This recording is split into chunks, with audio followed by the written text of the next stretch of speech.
1 Corinthians 7, Outline. This chapter has 4 main points. First, do not deprive one another except with consent, for a time. Second, keep your marriage vows. Third, let each one remain in the same calling in which he was called. And fourth, to the unmarried and widows. 1 Corinthians chapter 7. Now concerning the things of which you wrote to me, it is good for a man not to touch a woman. Nevertheless, because of sexual immorality, let each man have his own wife, and let each woman have her own husband. Let the husband render to his wife the affection due her, and likewise also the wife to her husband. The wife does not have authority over her own body, but the husband does. And likewise, the husband does not have authority over his own body, but the wife does. Do not deprive one another except with consent for a time, that you may give yourselves to fasting and prayer, and come together again, so that Satan does not tempt you because of your lack of self-control. But I say this as a concession, not as a commandment.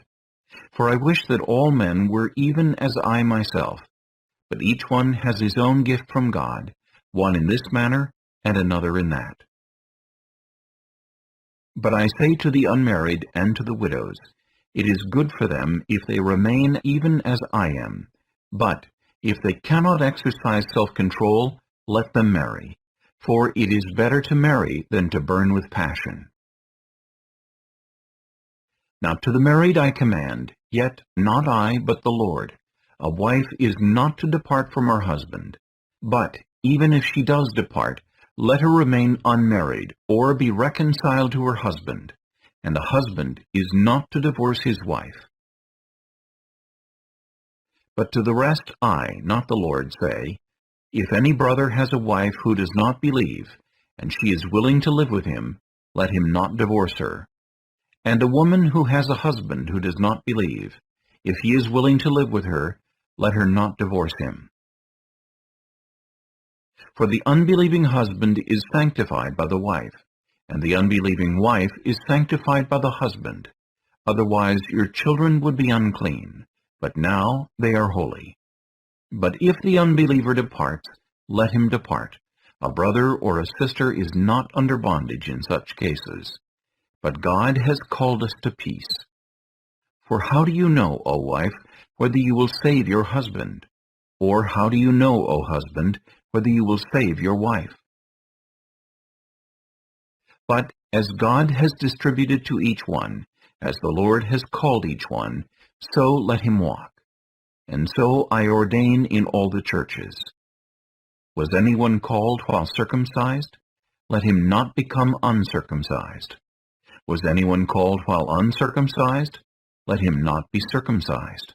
Circumcision is nothing, and uncircumcision is nothing, but keeping the commandments of God is what matters. Let each one remain in the same calling in which he was called. Were you called while a slave? Do not be concerned about it, but if you can be made free, rather use it. For he who is called in the Lord while a slave is the Lord's freedman. Likewise, he who is called while free is Christ's slave. You were bought at a price. Do not become slaves of men. Brethren, let each one remain with God in that state in which he was called.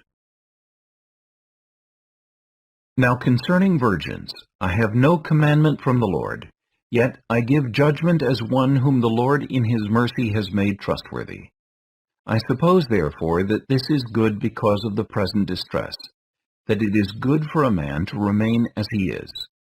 Are you bound to a wife? Do not seek to be loosed.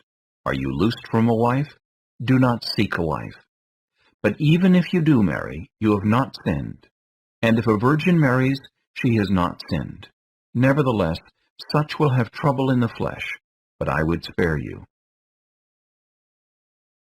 But this I say, brethren, the time is short, so that from now on even those who have wives should be as though they had none, those who weep as though they did not weep, those who rejoice as though they did not rejoice, those who buy as though they did not possess, and those who use this world as not misusing it.